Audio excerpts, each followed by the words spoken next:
Hello বন্ধুরা, আজকে আমি ভিডিওটা নৌকার উপর থেকে শুরু করেছি। কেন বলো তো, আজ আমি গেছিলাম হচ্ছে নবদ্বীপ।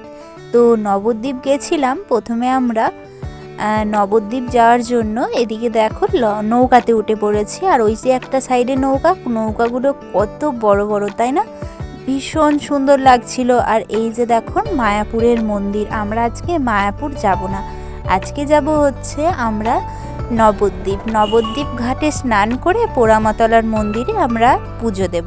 তো দেখো নবদ্বীপ ঘাটে স্নান করে এই যে তিলক এঁকে নিচ্ছি কপালে, এই যে ঠাম্মাটা তিলক এঁকে দিচ্ছে। আর সত্যি কথা বলতে এরকম তিলক পরতে আমার ভীষণ ভালো লাগে। আর এই যে দেখো আমাকে তিলক পরে কেমন লাগছে কমেন্টে জানিও।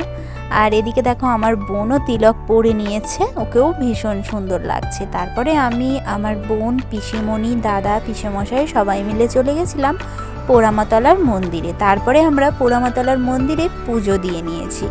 আশা করি যারা নবদ্বীপ, মায়াপুর ওই সাইডে থাকো তারা আশা করি সবই জানো যে পোড়ামাতলার মন্দির কতটা জাগ্রত মন্দির। তাই তারপরে আমি, বোন, দাদা, পিসি সবাই মিলে আমরা মন্দিরটা 3 পাক ঘুরেছিলাম। এই যে দেখো সবাই কত সুন্দর সব সুতো বেঁধে রেখেছে, মানে যার যা মনের ইচ্ছা সেটা যাতে পূরণ হয় তার জন্য।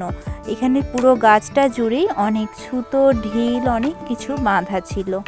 যাই হোক, মন্দিরটা ভীষণ সুন্দর। আর এখানে গেলে সত্যি কথা বলতে একটা আলাদাই শান্তি পাওয়া যায়। আর তোমরা দেখতেই পাচ্ছ কতটা জাগ্রত মন্দির, তা না হলে এরকমভাবে কেউ এত ঢিল বেঁধে রাখতো না। তো যাই হোক, আমরা 3 পাক ঘুরেছিলাম। তারপরে আমরা ধূপ, বাতি, প্রদীপ সবটাই আর কি ওখানে দিয়েছিলাম।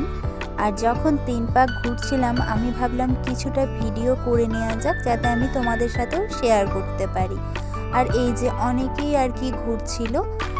এই যে আমার সামনে একটা ঠাম্মাও ছিল, উনিও মানে ঠাকুরকে প্রণাম করতে করতে উনিও ঘুরছিলেন। আর এই যে দেখো কত জবা ফুলের মালা, এখানে অনেকেই আর কি জবা ফুলের মালাও দিয়েছে। আর এই যে এটা হচ্ছে মন্দিরের সামনেটা। তারপরে ওই পোড়ামাতলার মন্দিরের পাশেই আছে একটা শিব মন্দির। আর এই যে কত বড় শিবলিঙ্গ তোমরা দেখতেই পেলে।